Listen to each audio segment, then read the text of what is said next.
Üdvözlet mindenkinek! A mai videóban a Pico 2025-ös újdonságát, a MÁV V43 1165-ös pályaszámú 5. korszakos és a 433 187-es pályaszámú 6. korszakos startos szériének H0 építési nagyságú modelljeit mutatom be nektek röviden. A 1165-ös mozdony gyári Pico, míg a 187-es pályaszámú mozdony hazai különkiadásként jelenik meg. Idén, mint ahogy a korábbi években megjelent mozdonyoknál is, olyan forma és festési változatokat kapunk, amik eddig még nem kerültek kiadásra nagy szériában. Nézzük is meg őket közelebbről, kezdve a 1165-ös pályaszámú mozdonnyal. Szerintem sok modellező, köztük én is eléggé vártam ezt a most kiadott 5. korszakos modellt, ugyanis a V43 1165-ös pályaszámú ferencvárosi honállomású mozdony a klasszikus körbefutó ereszcsatornás eredeti kialakítású mozdonyszekrényel rendelkező, magas pályaszámú, szimpla lámpás és eredeti forgóvás szekrény kapcsolattal rendelkező gép. Annyi csavart azért rakott a gyártó a történetbe, hogy nem a klasszikus ollós AOP áramszedővel ellátott pályaszámok közül választott, hanem azon mozdonyok közül, amik AFP félpantográf áramszedővel rendelkeznek. Itt ráadásul, mivel ennek az áramszedőnek 3 tartóporcelánja van, a mozdony tetején ennek megfelelően kialakításra került a 3 ehhez a szedőhöz tartozó felfogatási pont, és mellette megtaláljuk az AOP szedőhöz tartozó pontokat is. A tető ilyen formájú kialakítása miatt itt megint egy formavariánsról beszélhetünk, hiszen ilyen kombináció eddig még nem volt, így ez nem csak egy egyszerű átfestés.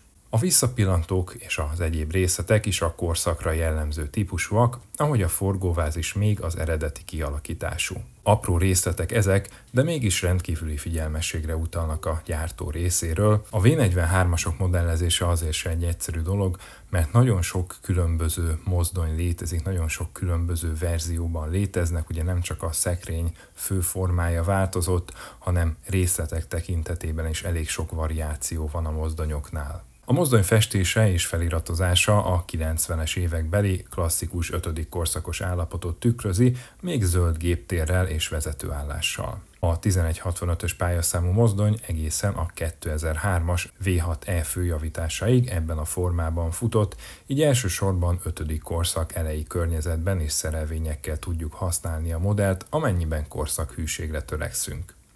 A gyártótól korábban megszokott minőséget és részletességet kapjuk, belül sincs változás, a korábbi mozdonyokon látott megoldásokat találjuk ebben a modellben is. Nehéz lenne bármiben is szőrszálat hasogatni szerintem, bár szemfülesek szerintem találni fognak rajta egyetlen egy dolgot, de ezt most nem árulom el.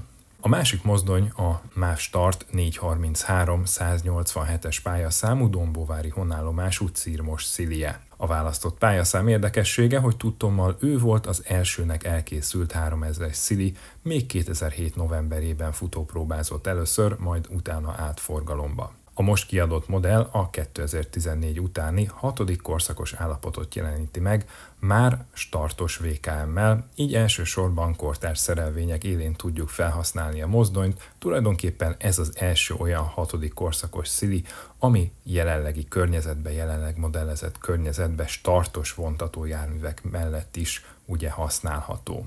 A mozdony különlegessége annak jellegzetes festése, ami alapjaiban szerintem jól sikerült. A maszkolások és a szaggatott sárga minta helyesen került leképzésre, és az alapszínekkel sem találtam gondot, egy dolgot leszámítva. Feliratok tekintetében is jó munkát végzett szerintem a gyártó. A legújabb feliratozási rendszer szerinti kis piktogramok, illetve szövegezések kerültek a mozdonyra, ugye megtaláljuk ott oldalt a főkereten a TB0-ás feliratot is, illetve egyéb piktogramokat, amik ugye nemrégiben kerültek fel a mozdonyokra. Formailag ennél a mozdonynál a papagáj szilivel megegyező kialakítást és részleteket kapunk, attól csak festésben tér el ez a változat. Az eredetihez képest egyébként én néhány eltérést vettem észre. Az egyik az oldalsó géptér szellőző rácsok eltérő szürke színe, ugye ez az, amit egyel följebb említettem a festésnél, ennek a főkerettel megegyező szürkének kellene lennie. A másik a főmegszakító típusa, illetve a forgóvázon a sebességmérő. Ezeket leszámítva a többi részletet én rendben találtam a mozdonnyal kapcsolatban. Összességében szerintem 2 hiánypótló V43-as kapunk most az idei évben. Van még bőven egyébként ki nem adott V43-as változat, úgyhogy a következő években is bőven válogathat majd a Szilic közül a Pico. Várjuk majd azokat is. Köszönöm szépen, hogy megnéztetek a videót, további szép napot és jó modellezést kívánok mindenkinek!